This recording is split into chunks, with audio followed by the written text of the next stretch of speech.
But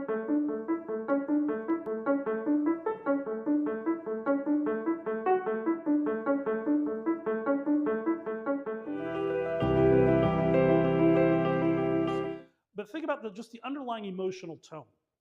There's a lot of research out there that talks about performance, and performance improves for the most part with positive emotions. If you just take a minute and think about when you were at your peak performing, what kind of emotions you were experiencing, chances are the vast majority of those emotions would be positive.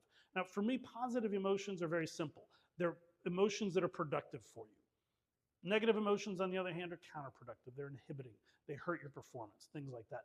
There's some gray areas as well. Anger, for example. A lot of athletes use anger as a motivating factor and it pushes their performance level. So anger is one of those things that could be either a positive or a negative depending on who you are. But that first C, choice, sets your emotional baseline. You choose to do things. You are in control. It's a choice. It is a conscious choice, sometimes a subconscious choice, but it is a choice that you're making. The second thing is commitment. Commitment, if you don't commit, nothing ever gets done. So you have to commit to your course of action, make sure you're dedicating the resources, putting the effort in, things like that. It's a very simple concept. If you cannot get it done, don't commit to it. If you commit to it, find a way of getting it done. Third one, capability. You've got to believe that you have the capability of accomplishing what you're setting your goals to be. So if you're committing to something, you've got to believe you have the capability of achieving it. For me, it's not realistic to try to say, well, I'm committed. I'm choosing to go play for the Buccaneers. I'm committed. I'm short, I'm old, I'm slow. I can't really catch a ball. I definitely can't throw a football. So it's not realistic for me. Even though I might choose to, I might really commit to it, the capability is not realistic there. So you've got to be realistic. When it comes to capability, you want to push yourself. You want to challenge yourself. But you've got to keep realistic goals. But you've also got to believe that you have the capability to achieve those. Because as Henry Ford said, Henry Ford is very famous for saying, whether you believe you can or believe you can, or whether you think you can or you think you can't, you're right. That's that capability. You've got to believe that you can do things. And then finally, change. And change comes in a couple of different forms. Number one, a lot of people are afraid to change. You need to change that attitude, embrace it, learn to love it. We'll talk about change here in a little bit, and fear. The other one is you've got to be willing to change. If you're moving along, or you're not moving along towards what you've committed to accomplishing, you've got to be able to change. Now, change, all these reinforce each other. You've got to choose to change, you've got to commit to changing, and you've got to believe that you have the capability of changing. So these all become self-reinforcing mechanisms.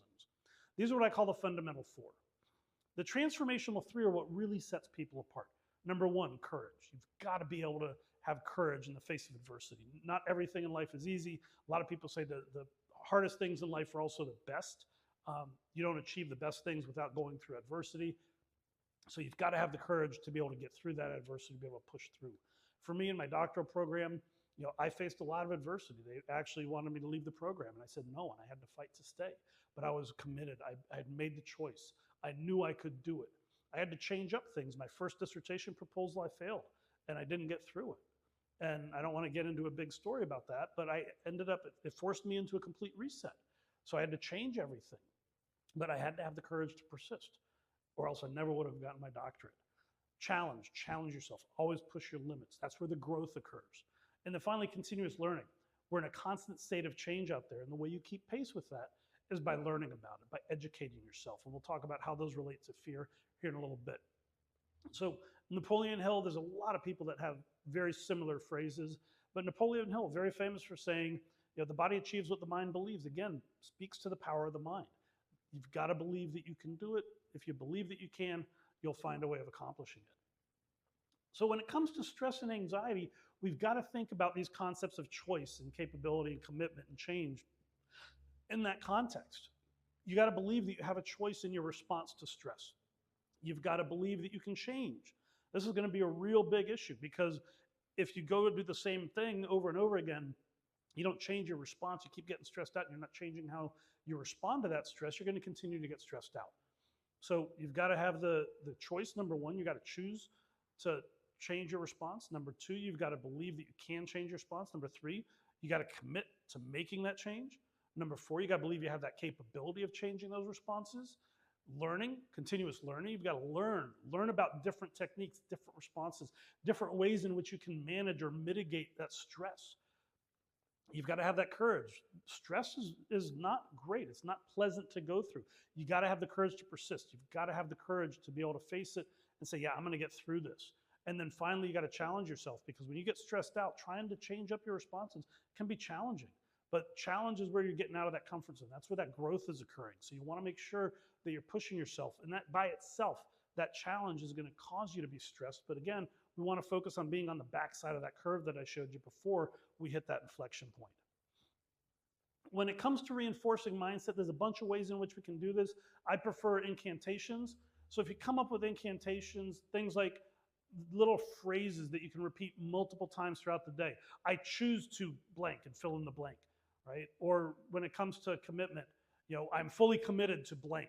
Things like that. These are just some example short phrases that I'm putting up here. But these will start reinforcing it. You say it enough, the mind starts believing it, the body starts believing it, and then all of a sudden your mindset is completely different. But you've got to be willing to do what it takes in order to change that mindset. One of those is simply reinforcing it through words and actions. Stand in front of the mirror a couple of times a day, come up with some incantations, and start reinforcing these concepts. And you'll see the mindset will start changing. The more you do this, the more you say it, and say it with emphasis, say it with power. Say, I choose to, and fill in the blank there. Or I'm fully committed. Choose to fill in the blank. It's not just, I choose to whatever. It's not la-di-da. You've got to have emphasis. You've got to say it with emotion. You've got to say it with intensity. The more you do that, the more your body's going to feel it, the more your body's going to respond, the more your mind is going to respond. When it comes to the process and how we do this, it's a very simple 4-step process, and I call it IRRA. The last one we're not going to get into tonight. The last one's a very advanced one where you start anticipating these triggers, but the first one you got to identify. So in this case, we've got to identify the source of our stress. Second one, recognize when is that stress hitting? When is that trigger of stress hitting? And I'm going to show you a couple of very quick exercises here that you can take a couple of minutes and jot down some thoughts. Third one, we're going to spend a little bit of time tonight going through changing your response. A couple of real quick and dirty, very simple hacks you can do to change your response to stress that will bring your body down, that will start relaxing you. When it comes to identification, just take a couple of minutes right now and give some thought to the top sources of stress in your life. And just write them down. If you're in front of a computer sitting watching Zoom, or if you have a notebook, open up a separate window, a Word document, notepad. If you have a sheet of paper next to you, just keep it handy and start writing down the top couple of stresses you have in your life. These should come pretty quick. You should pretty much know what stresses you out here.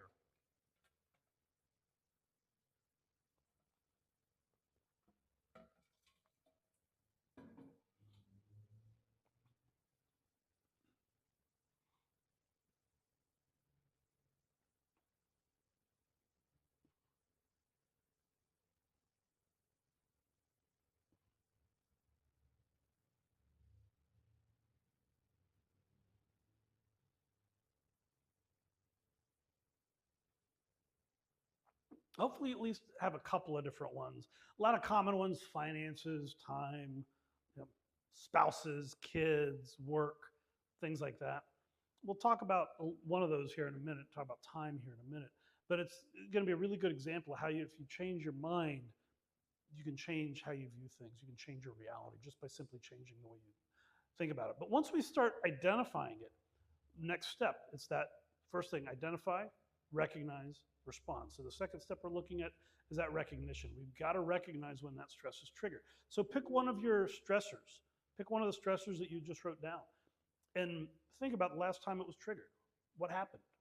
What triggered that? What were the events that led up to causing that stress event in your life? Why was it a trigger? Why did it do that? And sometimes this is a really tough one to answer when you try to answer that why question. And the easiest way to come up with the response is the first response is probably not going to be really deep and really accurate. So when you write down why, then you look at the response and say, okay, but why? And then look at what you wrote down for that and say, well, okay, but why? And usually you ask yourself why 3 times. It's the 3 whys. And usually by that third one, by the time you get to that third why, you've got something really good there.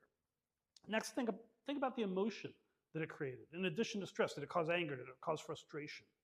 What kind of emotions did that cause for you? What happened to your body? What happened to your breathing? What happened to your posture? Did you start getting tight and clenched? Did you hunch over? Were you starting to breathe really shallow? Did you start hyperventilating? what was your physiological response? Did you get that really bad feeling in your gut and your stomach? You started feeling nauseous and queasy, things like that. You just start feeling lightheaded. Did you start feeling light on your feet? Things of that nature. What kind of thoughts were going through your head? What were you doing? What behavior response did you have?